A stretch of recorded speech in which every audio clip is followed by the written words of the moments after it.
Maayong hapon, Sugbo! Welcome to our first exciting pilot episode of Edukalidad sa Sugbo, the show that keeps you updated on the latest in education from DepEd Cebu City Division and the local school board of Cebu City. Mayong hapon, I'm Michael John Sabanal, and I'm thrilled to be here with you today as we talk about how we're shaping the future of education diri sa atong pinalanggang syudad sa Sugbo. And joining me is always inspiring Mariz Canitan. Hi, yes, partner. Sir. Hi, sir. Are you excited for our first pilot episode today? Thanks, Sir Michael. We are excited for today's pilot episode kay naatay daghang importanteng panaghisgutan, Sir Michael. Plus, we'll have some fun trivia questions during our break. So don't move a muscle and stay tuned. No, grabe jud maka-excite, partner. We learn, and at the same time, we will be earning cash today. Wow. So, more of that later. And para tabangan ta to dive deep into all these exciting developments, we're joined by some key figures in education here in Cebu. Let us now meet our special guests from the DepEd Cebu City Division and the Cebu City Government. Una sa tanan, we have Dr. Nimfa D. Bongo, the Dynamic Schools Division Superintendent, who's at the forefront of shaping educational policies and the programs here in Cebu City. Doc Nimfa, welcome to the show, Doc. Thank you for having me. To all our viewers, maayong hapon. I am excited to share the latest updates with our viewers. We're so grateful to have you today, Doc Nimfa. And we are also delighted to have this afternoon the newly appointed local school board division head from the Cebu City Government, who is a key partner in supporting education in our city, Mr. Ruben Jojo Paza. Welcome to our show, sir. Thank you, and good afternoon. Nagkatagis-gutan na batani, but on behalf sa city government o sa local school board, salamat sa pag-invite na magkakapuna sa inyong program. All right, let's get started. Doc Nimfa, we know that Cebu City has always been at the forefront of education, of innovation in education. Unsa man ang mga priorities sa DepEd Cebu City Division, Doc, for this academic year?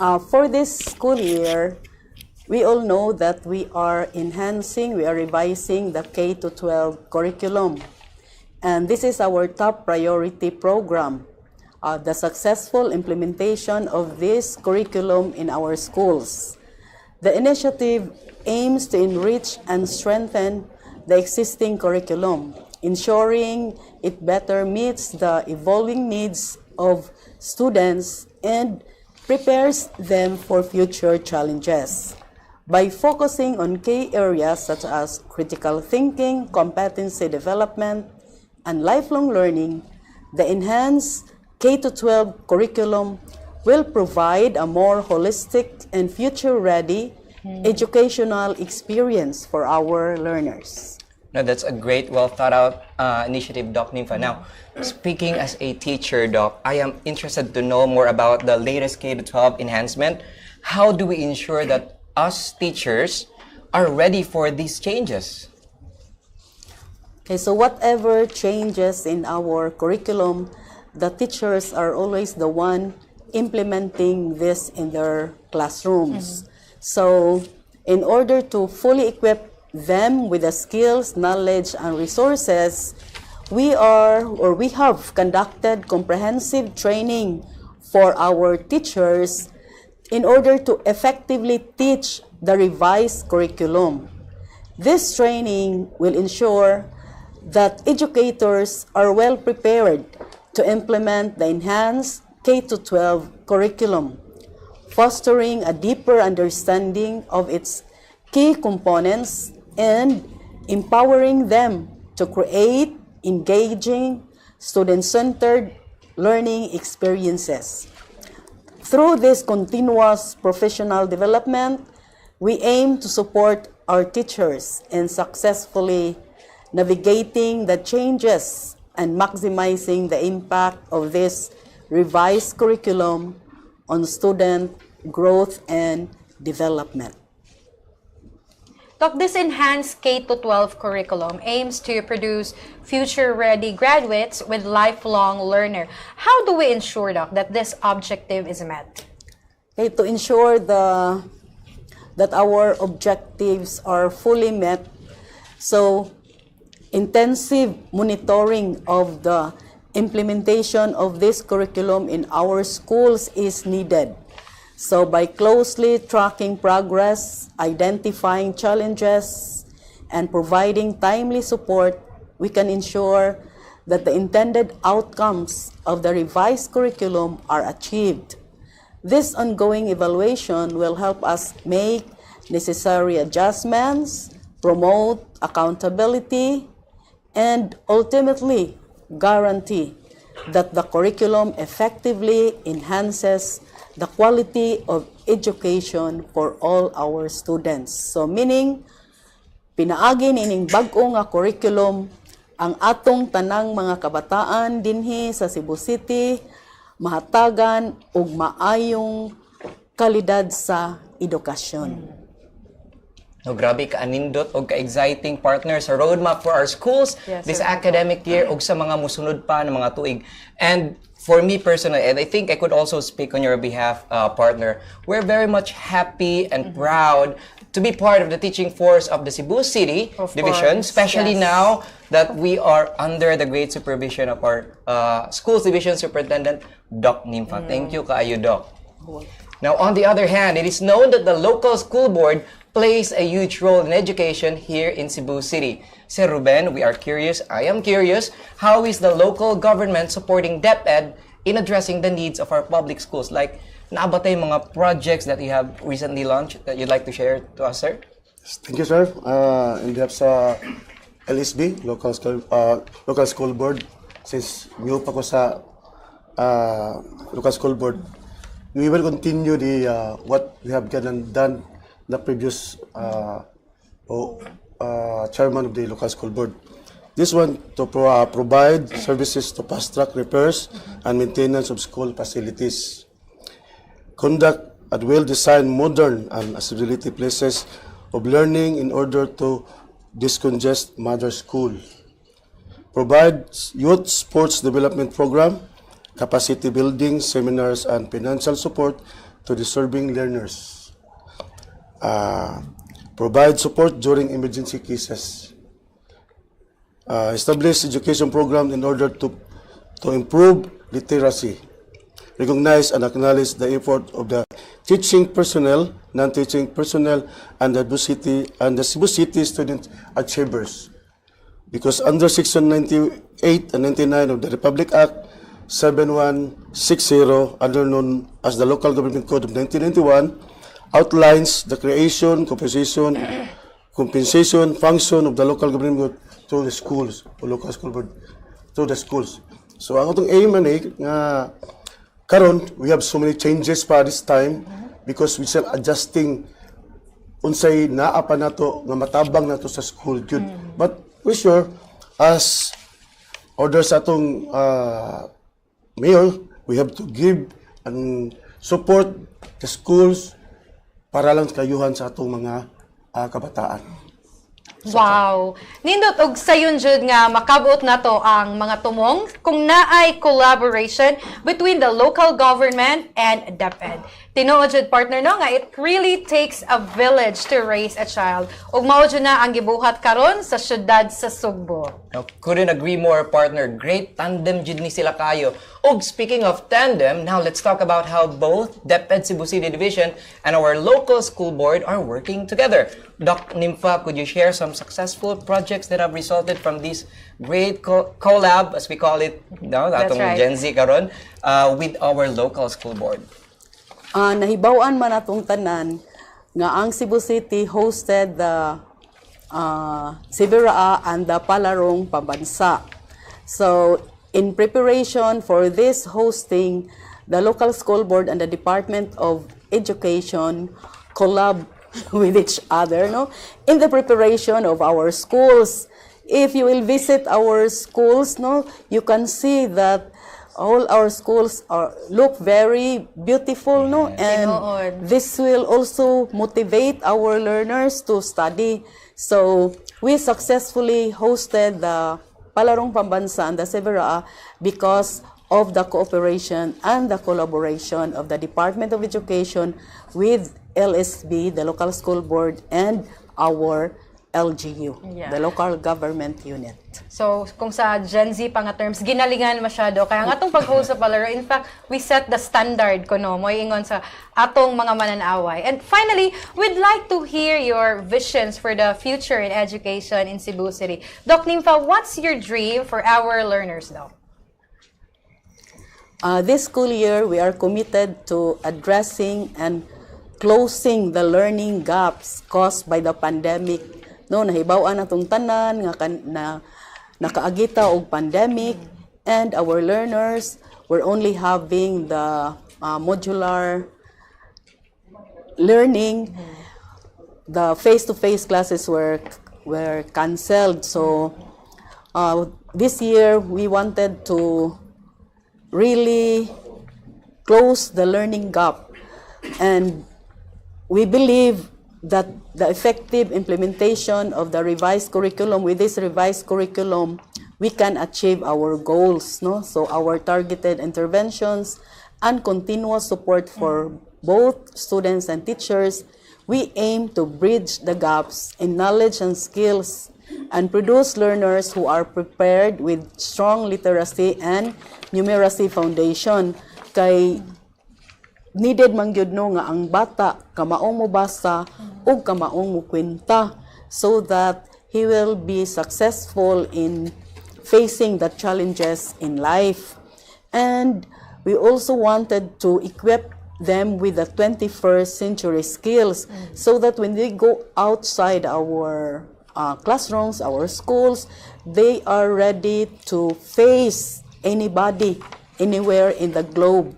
So, and another thing is the nationalistic, and they should be nationalistic and global ready. So we wanted to produce graduates who passionately love their country, no?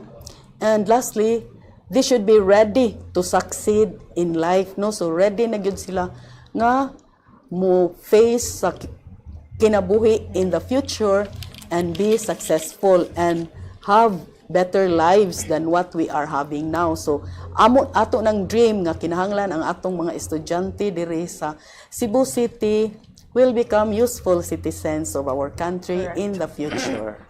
Very that, no? Lifelong learners, Yes. no, partner? Thank you Global very much. learners. Kaayo. Thank you very much, Doc Nimfa. Yes, we look forward to a brighter future of education diri sa atong dakbayan sa Sugbo. Now, let's go back to Sir Ruben. LSB and DepEd are working hand in hand sa ikalambu sa atong edukasyon diri sa atong dakbayan. Sir, unsa may proseso ang kinahanglan nga sundon in kaso ang DepEd manginahanglan og assistance from the LSB? Thank you, sir. Honestly, we have little changes this time because, as I said, I'm new with the local school board, and then everything done first before we can continue giving some materials to the DepEd or to the schools. So we have to request the school request to some materials, and then we need what they need to the schools, and then will be signed by Bongo to justify this is true, and then we send our engineers to the area, so makita na to aron tinud-anay ba nga need gid kayo unsa i-estimate na nato kung pila gusto. And after that, then we give some materials so that the work can be done. But this time, kuan pa kayo kanang we have some adjustment pagod kay kuwang kitang materials, but hopefully we pray nga talk to Bongo nga hinahine sa tagamay karon kay mo lagi na ato materials murag hinahine sa niabot ba. We all know biya gikan pa tong mga kalamidad pa niabot sa tuwa. Like karon nasa bagyo, but I don't know sa pay happy ko. But ang local school board we really support jud DepEd unsay ilang mga needs kinahanglan ngadto sa eskwelahan, parang ato mga learners ba happy sad sila sa ilang pag-eskwela. Correct. Hinay-hinay, sir, pero kanunay. Kanunay, yes. It is good to know that LSB, under the local government unit of Cebu City, is always there to help ensure quality education sa matag Sugboanon nga tinun-an. Sakto gid na, partner. Now, I think we're gonna go to a trivia gap. But before I'll turn you over to Sir Rex, Sir Dennis, and Ma'am Cherina, our trivia master, teachers. Yeah. I think you have something for us, partner. Yes, sir. Just this October 5, I think habaw man siguro ang tanan no? We culminated and celebrated Teachers Day. And bisan og dili na October 5 karon, ato gihapong iselebrar ang dugay na nga panerbisyo uban sa iyang mga sakripisyo isip usa ka magtutudlo. Let's take a look at this video for our featured teacher of the month. Roll VTR.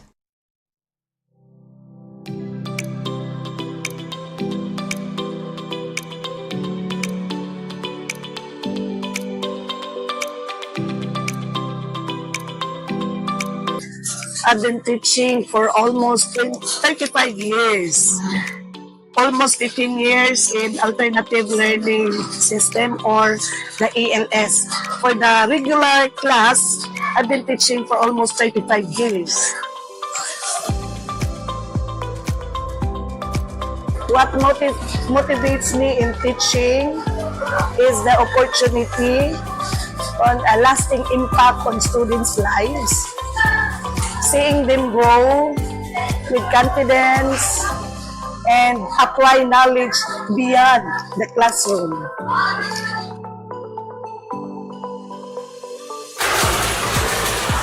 I can inspire and love for teaching and help shape the new generation.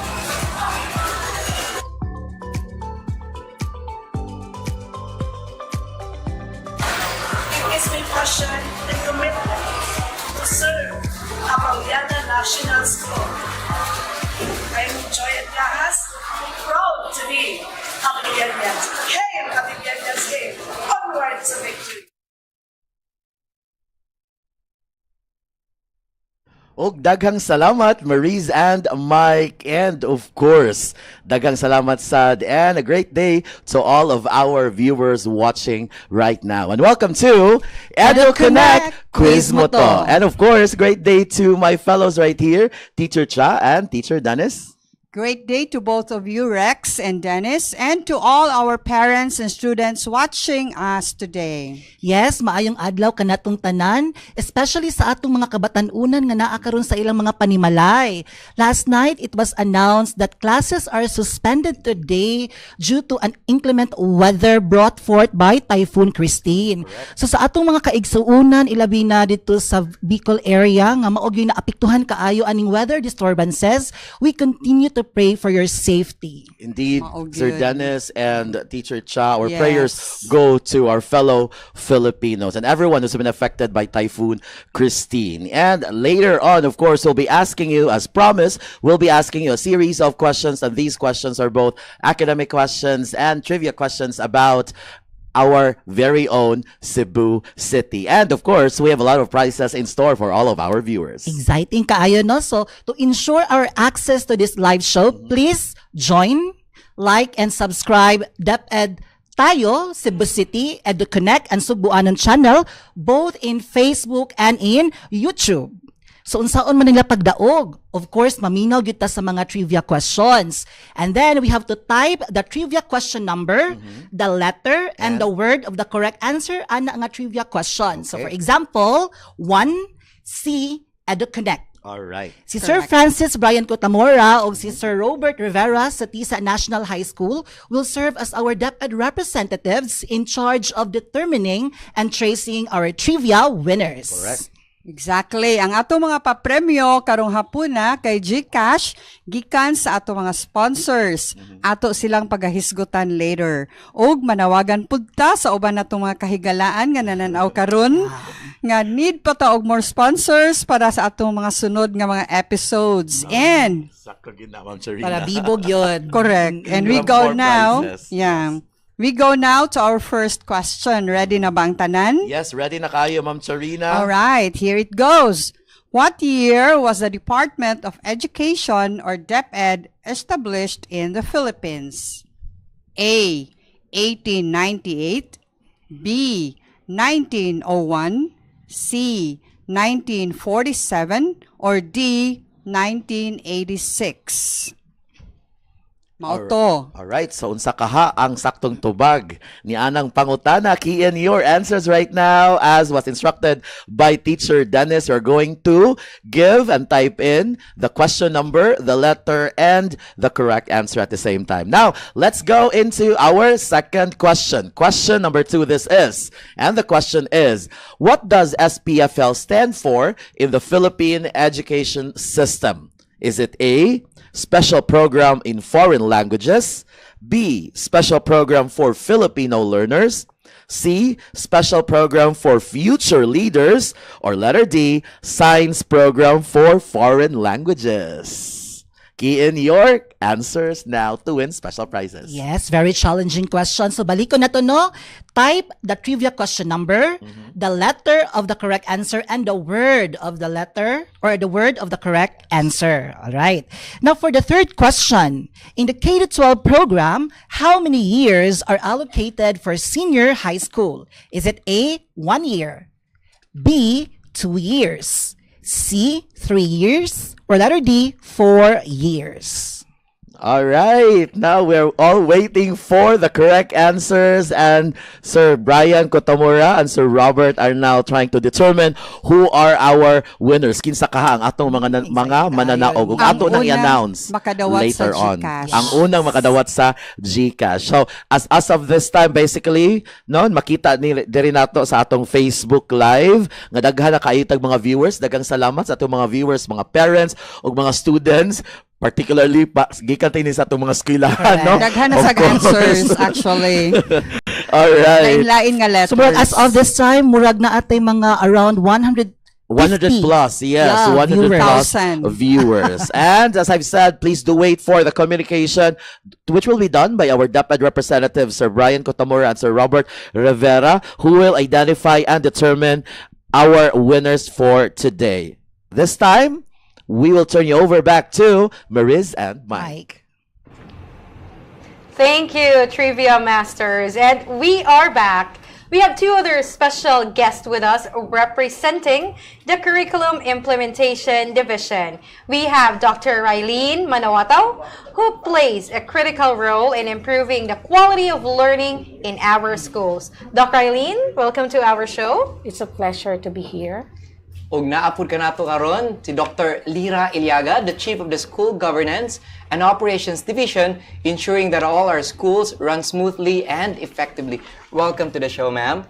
Good afternoon and hello to our viewers.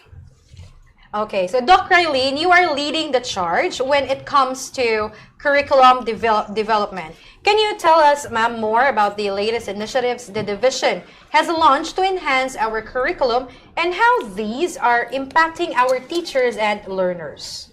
To suit to the trends of digital technology, we currently have digitization activities for our learning resources so that learners can have full access to digital platform of our self-learning modules, including other learning resources which the teachers can utilize during classroom instruction.